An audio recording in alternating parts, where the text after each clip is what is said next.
Hello and welcome everybody, I am Bavarian and this is a very special video. A video that is very close to my heart because I've been following this game for a number of months now. Actually, it's probably up to a year or longer.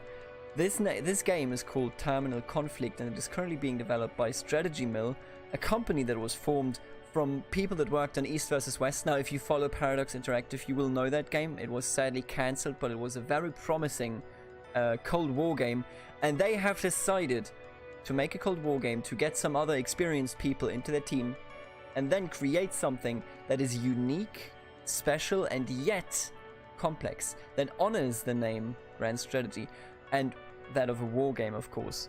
Now, I have already played through everything that is currently available. I've taken a look at it and I will showcase it to you. Everything that is important anyway. And right now, as you can see, we're looking at a terminal, you know, terminal conflict, looking at a terminal. That's the joke, all right? That was the joke. And it's asking us to enter a username. Now, the username has to be between 6 characters and 14 characters, so one proud Bavarian won't fit. Instead, we will choose Proud Bavaria, almost the same, right? And then our password may or may not be Schnitzel, don't steal. And we're here now. As you can see, there are up to 5 player slots that are available. We, of course, only need one. We have to enter our password again. We just created an account. Now we're logging into the account. Let me just quickly go to the, okay, no, the options are all right. As you can see, a simple but very straightforward option menu. And the mysterious Mervyn up here. We will get to that in a second. Let's just take a look here. Everything is the way we need it, so we can indeed start the game. Welcome back. Why, hello there. Who are you again? My name is Mervyn. Mervyn stands for Mainframe Intelligence Remote Vector Identity Network. Quite the tongue twister. Thankfully, I don't have a tongue.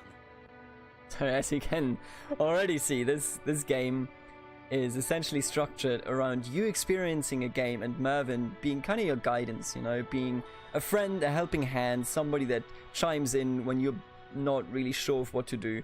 And he is essentially there to connect you to the features of the game, which is something that I want to go further into in a bit. Let's just continue the conversation with Mervyn, but there is something extremely special about this game because the accessibility is amazing, and that is something you will almost never see in these war games, in these grand strategy games. So let's continue, and then we get to the important part here. What or who made you? I personally prefer to use the term birthed. I was birthed from my mother, Randall. Wait, father? Mother? We'll just call him Professor Garrison. Why I was birthed, you may ask? Well, to uphold the balance of power and prevent the catastrophe of nuclear war. Plain and simple. A noble quest, but a serious one.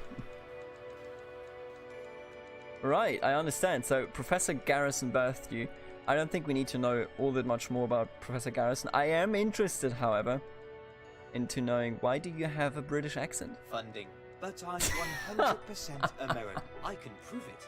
Dude, bro, howdy, pacifier, trunk, stoked, off the chain, hamburger, soccer, zinger, potato chip, math, looker, railroad, garbage can, aluminum, rad, mohawk, takeout, trailer park, Trailer and park. last but not least, yawl. Now, as you can see, this game in its current state, in the state of the open beta that opened, I think, only like 5 days ago. As you can see, it's already packed with a lot of humor, with a lot of spirit, with a lot of flavor. I think that is very significant. It seems to be a very essential part of the design philosophy that Strategy Mill is putting into this game. And in my opinion, it's paying off. But for the moment, we don't need to learn anything about Professor Garrison. That's perfectly fine. Who do you work for? You know, it doesn't matter. We're here in the terminal. We're the controller. He's just the AI that helps us, all right? So let's talk about something else, by which I mean nothing. Let's talk about the archives catalog. And before we get to the actual game, and I know I'm stalling here. I'm stalling before we get into the actual game. They have added some flavor here. For example, this is a code alphabet where you would know how to do a code name and so on, the Falcon Punch code, you know. But it is also a legitimate code system. Then you have stuff like this one where they just show off a secret message as though you were a spy, right? And you have to remember it. Now, you don't actually have to remember it. I don't know, maybe there will be Easter eggs later on in the game, but for the moment, it's just flavor. And you have a lot of flavor down here. We don't have to actually look at everything. What we will do is we will look at this section. This is the Wargames mode. You do have the challenge mode, which looks like it is PvP, isn't it? Player versus player. It is multiplayer. And as far as I know, it's a 1v1 game. So one side would control the democratic countries and the other side would control the communist countries. And from there, you would just go. And I feel like what we will learn here in these different combat tutorials that are unlocked so far, so it's land combat, sea combat, air combat, and leader combat, we will have a very, very huge variety of how to use your units. You know, for example, ships can be used against ships. They can also use to transport. They can be used to attack fleets if you have the right ships. And it's all the rock, paper, scissor system, but it is far more complex than that, because then the scissor can also interact with a, I don't know, with a bottle of water, you know, stuff like that. It interacts with something else and it becomes more important because of it. But what I really want to mention first, and I haven't seen it mentioned before, and I think this deserves an incredible amount of praise, because it is something that a lot of games of this type miss, is the tutorialization. I have been playing Grand Strategy and Wargames. You know, I've been playing Grigsby's War in the East, in the West. I've been playing Alea Iacta Est, the Roman game. I've played Making History, you know, a long forgotten series, and it wasn't that good, to be honest with you. But I've also been playing Hearts of Iron 2. I've been playing EU3, EU2, you know, all of these games that are renowned for the Grand Strategy genre. And if I find a new game, I look at it and I go, you know, after a few hours, yeah, I get it. I get the entire game. I can play it. I'm done. I'm okay with it, you know. But a new player always struggles with actually accessing the information they need, with actually getting into the game. And this is what this game does just right. It introduces new players, creates a higher level of accessibility, and can then, from that point, create actual complexity. You know, a lot of games in this genre confuse complexity with inaccessibility. You know, if keep looking for the stats you're looking for, it's gonna take you 10 minutes, and that is complex, my friend. No, it's not. It's not complex. And this game knows that. The development team here has clearly understood, and this is something that is very important to me, because the main company that makes these games, which is Paradox Interactive, hasn't understood this yet. Accessibility is the basic framework for proper complexity. And you will see this here when I open this. Now, there will be a lot of buttons that are not in use yet, because this is a tutorial, but the interface, everything that is explained to us, all how it works, the simplicity of the orders you can give, but the complexity of the grand scheme of things, it is so well done that I can only, again, I did it at the start of the video and I can do it again, that I can only suggest that you take a long, hard look at this game and see where it goes, because it seems absolutely worthy of a lot of praise and a lot of optimism. So let's start with the land combat. Attack plus attack equals victory. The simple and lovely pleasures of command. Arms race. Greetings. I want to show you something. See here, 2 US Army commands standing together as friends, and it's friends like these that win battles. So just as a reminder, can you repeat that? Not a reminder, just as a first, can you repeat that? Actually just literally repeats the lines. And as you can see in the interface, all of these are still grayed out, so they're not relevant to us. This is turn 1, and we are in the period of 1946 to 1950, and currently it's the turn of the Soviets. I will also inform you that you should always take a look at the bottom line here, because it describes what happens. Okay. True companions, side by side in the crossing point between us and the USSR. Damn, a commies. circle of friendship covers all the flanks. And that was the USSR's militaristic move. Its unit type yet unknown, represented by the diamond. Lonely like a dinner for one, the ones who never get to win. As the only detected enemy land-based unit in Western Europe, I suspect it's an army command. Not to worry, we have the 2 combat-ready army commands of our own. Select first BFF army command in Italy. Best friends forever. Army Command in Italy. Now, they are tanks, as you can see here. We don't know what this unit is. There is espionage in the game. We will encounter it later, and I am so happy that there is espionage in this game. It's been skipped over in so many different games, and this one just does it right.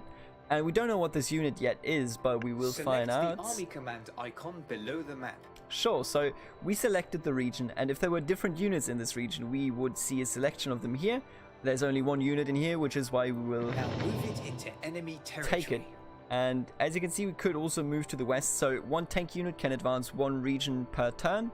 In this case, we're gonna invade Yugoslavia because, god damn it, if I've ever been angry at somebody, then it's definitely the Yugoslavians for causing World War I or something. Yes. Something like that. We must be careful when declaring a war zone. Try not to do this too often. We wouldn't want to destroy the world. And this is just... For now, oh. let's proceed. But beware. In a war zone, any military unit can be destroyed. And this is just why the game design is ingenious. They introduce you to the mechanic of declaring war zones, which isn't a war. Mind you, it's not a war between the two major nations, the USSR and the USA. It's just a war zone like Vietnam, for example, and in this case it's Yugoslavia. And we can declare the war zone and then move in. For state security in view of given order, information is needed to confirm imminent action into USSR-controlled region. Do you want to proceed? Absolutely. Great. After reaching a stalemate, both our and their army commands are reorganizing. For a time, they'll be unavailable. This means we need another unit to join in and give us the advantage. Good thing we have a friend on standby. You know the procedure. Right, I do know the procedure, and while Mervyn is out here roasting the USSR left and right, I'm out here to just explain we are fighting with one tank against their one tank, and that brings it into a draw, which makes it so that until the next turn, both of these units can't do anything. Now, we still do have this unit, which we can move in to push back the enemy unit and secure the region for us. Fantastic. Our second army command engages, the stalemate is broken, and the enemy army command destroyed. You see, best friends are essential in winning battles. Just like us, buddy. Mervyn is a true friend, and this was the army. This may be the beginning of a winning streak, and the friendship of a lifetime.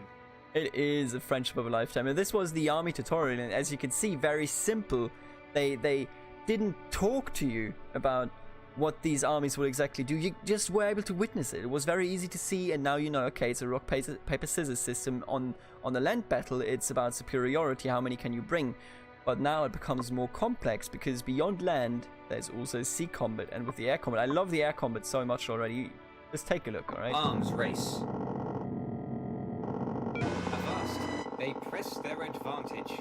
The Soviet surface fleet declares Italy a war zone and destroys our submarine fleet.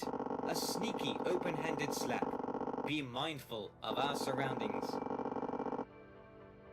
So as you can see, they declared Italy a war zone. Of course, Italy, you know, beautiful country. Wish I had been there more often, and by that I mean I've never been there. Definitely want to go there some point. And they've declared a war zone. We got to strike back, right? What they did was, they showed you that submarine fleets are weak to surface fleets, which is completely reasonable. Destroyers are made to hunt down submarines. So this is how the mechanic works. And we'll just, you know, strike back. Learning we're vulnerable is more important than thinking we're invincible. That is true. Our fragility was staring us in the face. Acknowledge it. Be careful, friend. Winners don't go into fights swinging madly with their eyes closed and their backs exposed. Like our naive enemy, blinded by their shallow ignorance, opening themselves up to a counter-blow. The surface fleet's main shortcoming are attacks from carrier fleets. That is right. And we have one combat ready. You know what to do. So we do have a fleet in the port over here at the eastern coast of Spain. And I don't even know what that means. I suggest it means that if you control this, you control the entry through the Mediterranean, which is just how it works. And we're going to select the surface, the carrier fleet. And as you can see, we could also move down here with it, but let's not do that. Yes, let's instead attack. Everything has a flaw. Now their surface fleet is destroyed. Aren't these animations beautiful? Oh no, our poor destroyed carrier fleet. No match for their submarine fleet. It has come full circle. Irony? Irony. If only we had a perfect weapon to destroy their... Oh, we have a surface fleet in Spain.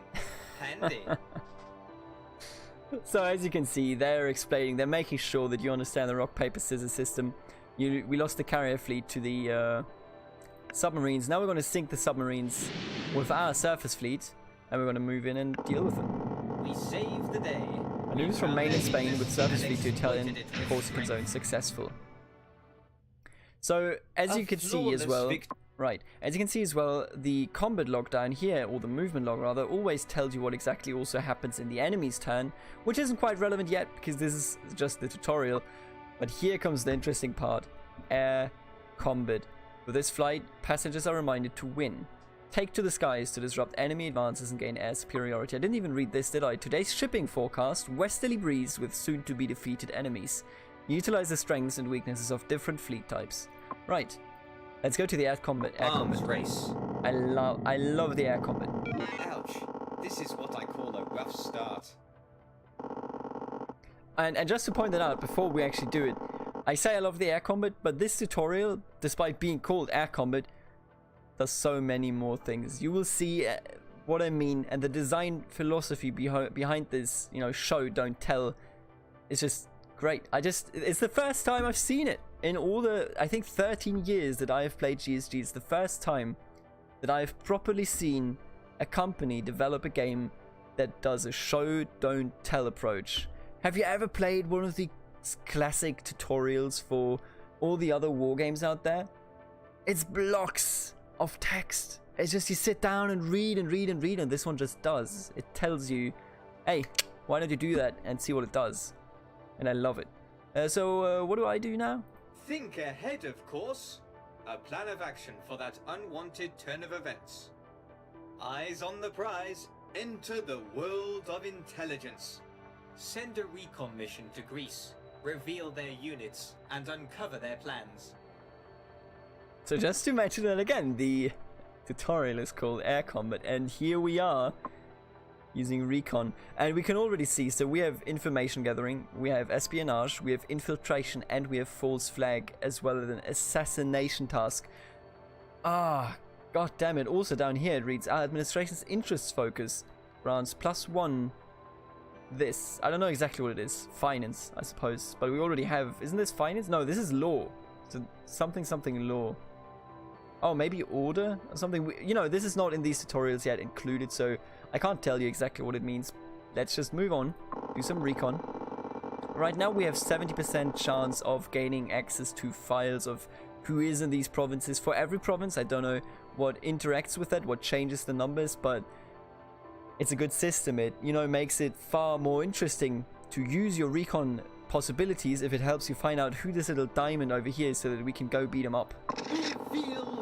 Oh, a lot damn. of enemy army commands. Bombing run. We just have to get rid of that pesky fighter command.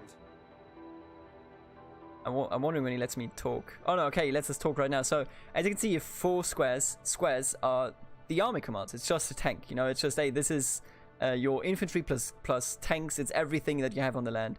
And then the F means fighter command. So if we were to send in a bomber right now, the bomber would get shot down by the fighter.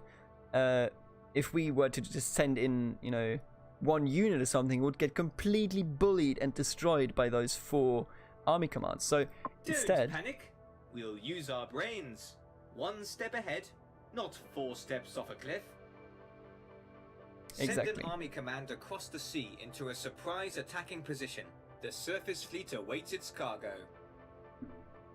Boom! Army tutorial. My behind. It teaches you so much more, and that is exactly what it's supposed to do. I know I might sound a bit over emotional, but having followed this game for a while and taking a look at it now, and what they've actually, the design philosophy they have chosen for this game is ideal for a war game. It is easily accessible. It explains things by doing it and not just by telling you in a huge,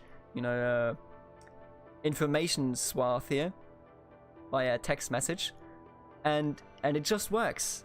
The simplicity of the system, because it's so easily understandable, opens up for complexity, for very, different strategies in the future, for different tactics, for attacking over there in the world, in, for example, Iran, and then marching in through through Armenia and Azerbaijan, or whatever they're called. Sorry, Georgia and Armenia, I believe, are down here, right?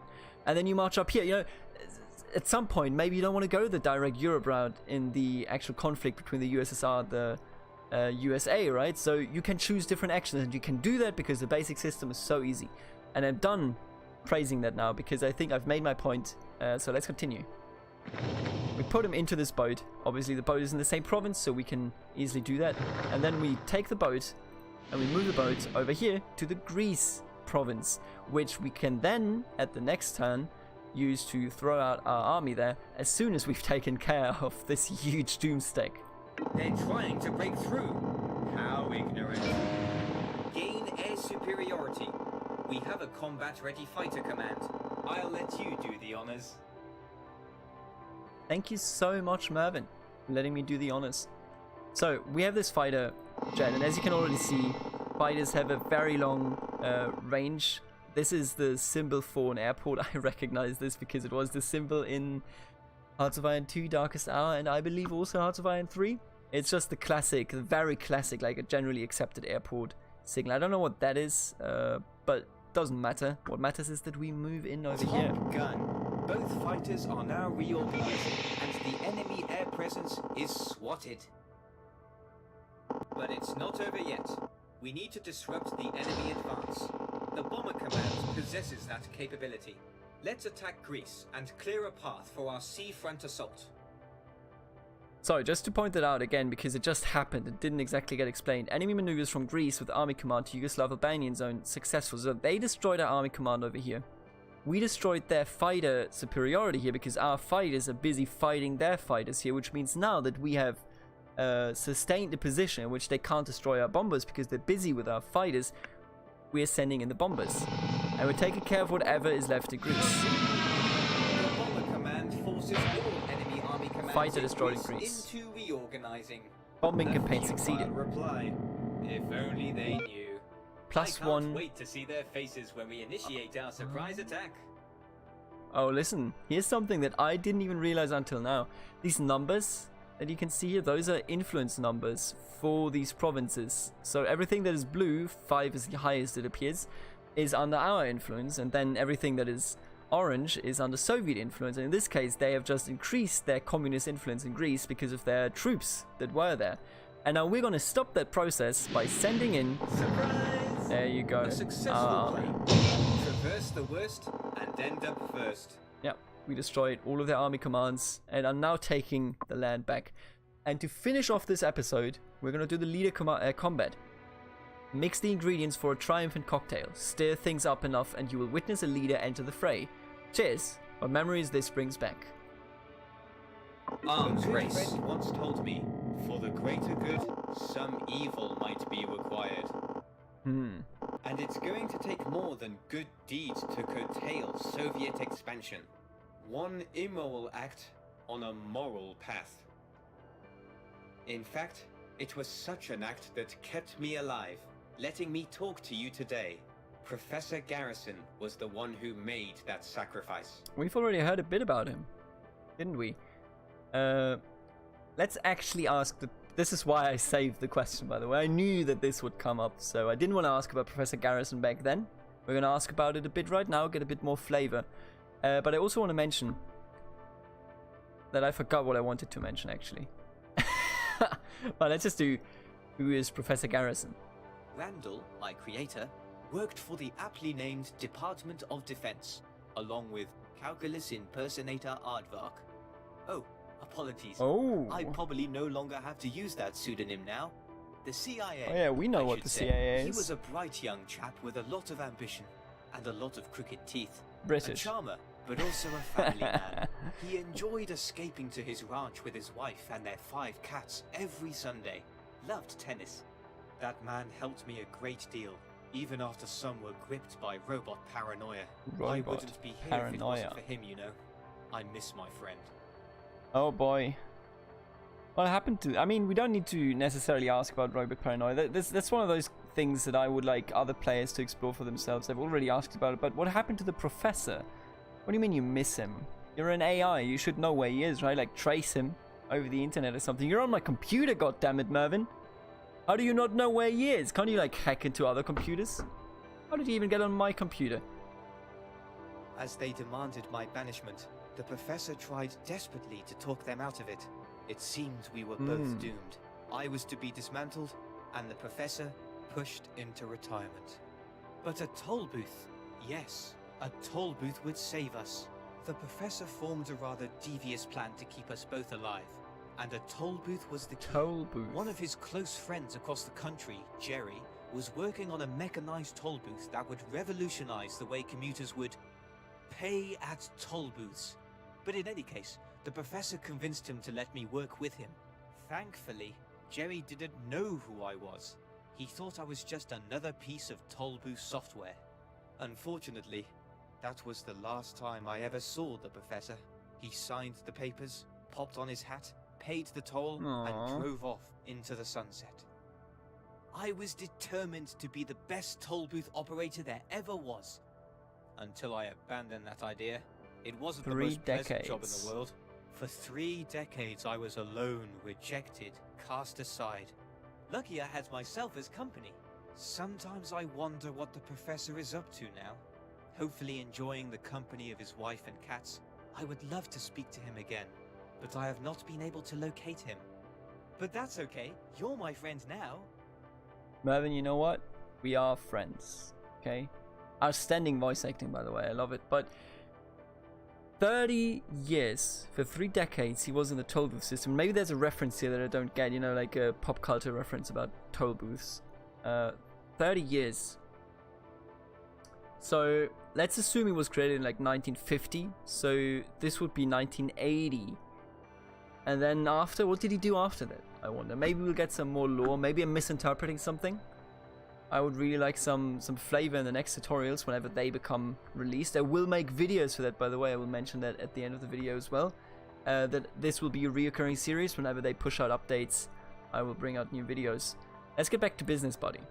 And let us enter the dark side. Who's to say our enemy wouldn't do the exact same thing if they were in our Absolutely, they're position, communists. on the brink of the greater good. Yeah.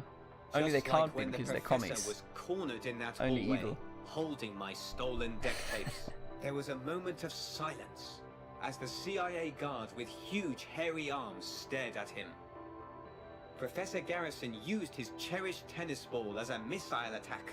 Similarly, used the carrier fleet's carrier operations ability on their reorganizing fighter command. So and here comes the thing, what I mentioned, where you have the rock, paper, scissors systems, and then the scissor can interact with a bottle of water. The carrier fleet does not only interact with other fleets, it also interacts with fighters, and I would assume that maybe the surface fleet, beyond just transporting, might be able to shoot down, not shoot down, but do shore bombardment to keep other units busy. The submarines can certainly sink surface fleets, and if there's something in the surface fleet, then that unit will also be lost. It's a great interaction, you know, great feedback cycle, feedback loop here that you have in the system itself. It is very well conceived.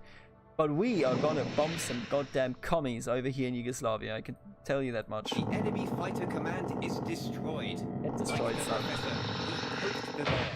Come and get it, he shouted at the hairy beast. The charging giant slipped on the tennis ball, knocking himself out, just like their bomber command got knocked out by our carrier fleet's interception. Attack with our army command in Greece to further immobilize them, just like the professor immobilized the giant with the Hulk's own handcuffs. So what they tried to do here, just to explain it, is they tried to bomb the region because they saw that we didn't have any actual fighters in this region, but our carrier fleet was able to repel that. So if you have a carrier fleet in a region that is both sea and land, then you will be able to repel that. And as you can see, most regions are sea and land, so that you always have a close interaction, a close tie between those two subtypes. We're going to select our army command, however, and we're going to move over. Great outcome. Their fighter command is destroyed. Their bomber command, lacking defensive ability, is destroyed as well. There you go. What's going Got on them both down on the there? airfields. A chilling voice emerged from the end of the corridor, snatching that moment of ease. Their leader appropriates our army command and fortifies Yugoslavia. So when he says appropriates our army command, I think what he means is that like his people, you know, on a real life level, they fight against our army command, they take over whatever they can get, and our army command is wiped. Josip Broz Tito, real life dictator, this is really him. If you haven't seen him, he was what kept Yugoslavia together, and when he passed away, we got a very bloody war in that region. Yugoslav communist leader and genius partisan. His independence promises an interesting future for Yugoslavia. His willingness to defy the party line leaves as many in awe as there are those wondering just whose side he is on. Steadfast friend. Over time, and by using their abilities, the leader's power weakens, and that can be hastened by attacks. So his power made it so that he was able to, you know, gather up an army command. Our army attack command was wiped, and like technically it went over to him, but you know, in real life times it was wiped, and now he's there as his one stack. That is not even a real unit that needed to be produced. It is just an army ability. Something just dropped down my table. I don't know why and what, but let's bomb the hell out of Josip Broz Tito. In the end, I was never permanently deleted, thanks to this one devious act and the quick feet of a tennis-loving rancher. There you go. Remember the sacrifices it takes to do good. It can save the lives of us all. That's right, Mervin. So, we kicked Josip Broz Tito's ass. And as you were able to see in the interface, down here, for example, all those points, we have no idea what it is. Over here were 2 points as well, no clue what it is. That is something that they will probably explain to us here. And just so you know, this is a worldwide game, which means that the map is the entire world. Not just Europe as we had, you know, here for the last half hour or so. But it's going to be the entirety of the world. And I think it's going to be incredibly sick, if I am allowed to say that. So, that was the first showcase of what hopefully will become one of the best turn-based war games produced. It definitely has the potential. If you're interested in the game, go visit them on their Twitter, go visit them on their website, subscribe to the newsletter. That also opens up a chance for you to get into the beta later on once they add more people to the beta. The developer team is very professional, very what do you call it? Sorry, let me think about the word here. They're very, let's just say very human, I think. They're very personal, but at the same time still very professional, and are listening to feedback, are listening to whatever pops up. And whenever the new version of this beta comes out, I would assume maybe it's like 5 to 8 tutorial, we will come back here, we will take another look, and we will visit Mervin again. I will see you then, and I hope that you enjoyed this first showcase of Terminal Conflict, a game currently developed by Strategy Mill. If you had any interest, then really go ahead and follow them. They do deserve it all for what they have already produced in this version of the game, what kind of design philosophy they're showing off. You can hear it in my voice, you know. I'm usually not amazed by new games because I've played strategy games for so long, but this one has a touch to it that is just very, very special. I will see you in the next video, and if you are a regular watcher of some other series, then I will see you in those series, but for now, I say later. Bye.